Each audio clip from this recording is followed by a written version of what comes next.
Yeah, if you want to do that to champions, check this build out. Hey guys, welcome to the video. Today we're going to be reviewing this Arc build I put together. It is a newer and better iteration of the one I put together when Arc 3.0 first came out. So yeah, if you're familiar with that, I'm glad to see you back here. But starting off with the Arc Strider, using Gathering Storm. This is my super of preference. Use whatever one you want. For this build, you need Gambler's Dodge. So when you dodge near an enemy, it fully recharges your melee ability. I believe it's like 10 meters. Any jump you want. Will want Combination Blow. This just gives you a stacking increase to melee damage. But once you get the third stack of Combination Blow, anytime you dodge and punch an enemy after that, it'll cause a massive damaging explosion, which can hit multiple enemies and does have an AoE effect. You can use whatever grenade you want for this. I do like Pulse Grenade more just because it's a better grenade this season, so that's my reasoning, but totally up to you. For aspects, I'm running this with Lethal Current, so after dodging, your next melee attack has an increased land range, jolts targets, and it creates a damaging aftershock. It's awesome, and damaging any jolted target with a melee attack also blinds them. This comes into play all the time, especially when you're in an area with a lot of adds around you. You'll notice this all the time, just hitting them, you'll blind them, you'll spread lightning and jolt through them. It's great. You need Lethal Current. Also running this with Flow State, so defeating a jolted target makes you amplified. Again, it's just another way to get amplified, spread more lightning between enemies, and just kind of help crowd control. For fragments, I'm starting off with Spark of Shock, so my arc grenades do jolt targets and enemies. I'm running that with Spark of Magnitude, so Pulse Grenade will last longer. I do like to throw this at like a major or like somebody else while I'm killing the adds around it, so it kind of has a lot of damage taken off of it by then. I'm running this with Spark of Resistance, so when there's 3 or more enemies around you, you gain 30% damage resistance around there. Not 100% on that one. I know that it's a pretty hefty chunk of damage. I'm using that with Spark of Feedback, so taking melee damage briefly increases your outgoing melee damage. Perfect for this. I'm sure if you look around, there's other ones in here that will work great. It's totally up to you. I was going to use Recharge and stuff like that, but there's no need since you're usually invis, not usually too weak. Kind of my reasoning behind running the ones that I'm running, but if you like different ones, feel free to check those out as well.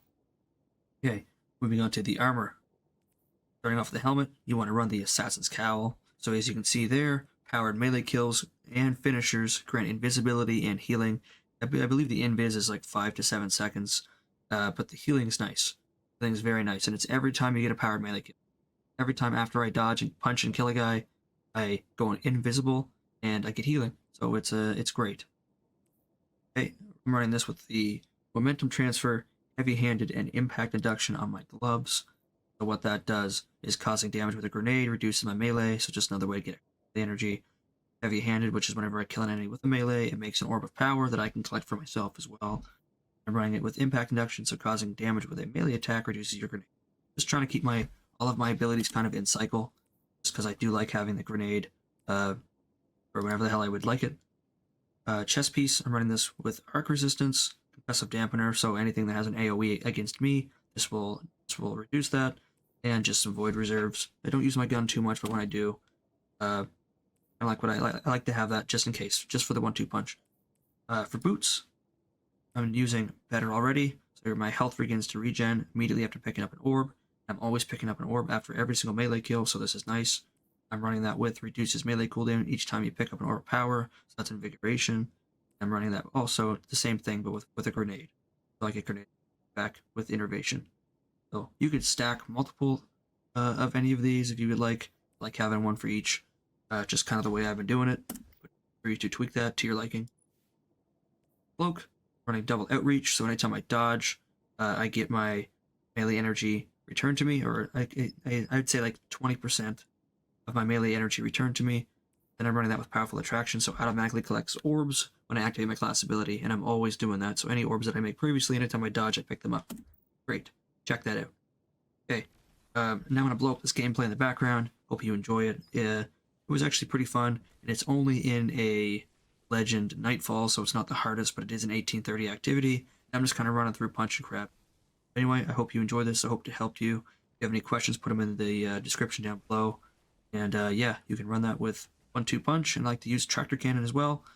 just to kill yellow bars faster with 1-2 punch. Tractor cannon just debuffs them by 30%. So that's the reasoning behind those. That's about it. Get out of here. You guys enjoy this build and have a great night. One last thing, I just want to kind of tell you the key to actually using this build. It is a melee build, so all you're doing is you're melee attacking enemies until you get your combination blow at ×3. Once you do so, you just dodge next to an enemy and hit them, and it'll kill them. And that's it. You're just dodging and punching, dodging and punching. And the only way to get your dodge back is by dodging near an enemy. So you make sure you dodge, like right here, I dodged in a crowd of enemies, punch the guy, I go invisible, I get healing, cycle repeat. So just dodge and punch. You just need to make sure you get combination blow to ×3 before you start dodging and punching. That's it. Alright guys, now it's your turn. Go out here, test this build, let me know what you think. If it did help you and you did enjoy it, feel free to hit the like button, it does really help me out. As well, feel free to share it, hit the notification bell, and yeah, you can subscribe if you would like. I do have other videos on the channel, and I have more coming out. Tomorrow should be a Hunter Arc grenade build, so if you want to see how that works, feel free to tune in for that. Again, that'll be up tomorrow, shortly after this current video is live. Feel free to tune in for that, let me know what you guys think. But yeah, that's it. Peace.